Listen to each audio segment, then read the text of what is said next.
I knew someone was stealing my eggs, but I didn't expect it to be her. Every Saturday morning, my basket came up short. At first, I blamed the hens. Thought maybe they were laying somewhere odd. I even crawled through straw piles and under fences, getting scratched up and covered in dust. But nothing. No hidden stash.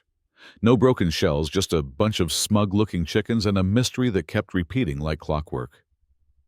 Then one afternoon, while watering the tomato patch, I saw her Dolores, the self-proclaimed queen of our HOA, basket in hand, sneaking out the side of my yard like it was part of her morning walk.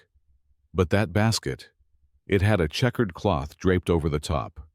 And I swear, I caught a glimpse of a familiar eggshell peeking out. That was it. The light bulb moment. She wasn't just nosy, she was taking them. Like I owed her. Like my hens were laying eggs just for her brunch. And let me tell you, I wasn't about to go knocking on her door for a polite chat. No. I had a better idea, one that would make her regret every step she took onto my land. See? My favorite hen, Pearl, had just gone broody mean little thing when she's guarding her nest. And broody hens, they're not just keeping eggs warm, they're growing chicks. You see where I'm going with this, so I let Pearl do her job. 2 weeks. Quiet. Patient. I let Dolores keep taking the eggs, kept a straight face whenever I passed her on the sidewalk. Then came the swap. I slipped those nearly hatched eggs right back into the coop. Still warm. Still full of surprises. That morning, I watched from the window as she did her usual routine, creeping over like a fox in a Sunday dress, basket in hand. She took every last egg without flinching. I almost felt sorry for her. Almost. 10 minutes later, the scream rattled the windows. I swear. Even the birds scattered from the trees. Then came the cursing, loud enough to make the squirrels duck for cover.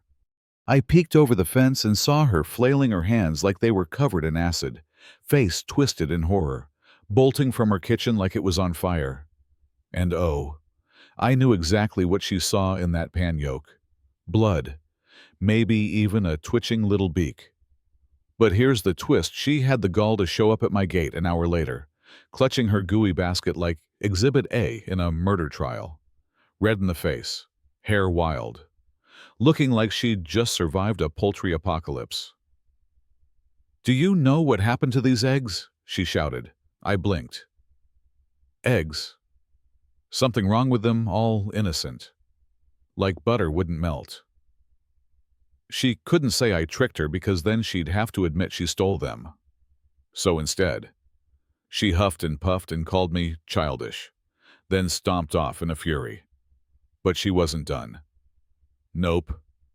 Next day, I got a notice from the HOA claims about chicken smells, noise, fence violations, classic Dolores. I just smiled, pulled out every certificate and inspection form I had, squeaky clean. But I wasn't done either, see. Dolores had a big, shiny, illegal greenhouse in her backyard. Not approved by the HOA she worshipped like scripture. So I took some photos, sent them anonymously, and waited. 2 days later, karma hit. She got the violation notice. Had a week to tear it down or pay a hefty fine. And just to really drive it home, I walked up to her porch, handed her a basket of real fresh eggs, and smiled. "You know," I said, "next time you want some, maybe ask. Or, better yet, pay." She slammed the door in my face.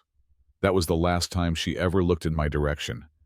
But here's the question, was I wrong? I didn't scream, didn't fight, didn't break a single law. I just gave her what she was asking for, with a little extra protein. What would you have done? Drop your thoughts in the comments, justice or pettiness. Let's hear where you draw the line. And hey, don't forget to like and subscribe for more stories that taste just a little too real.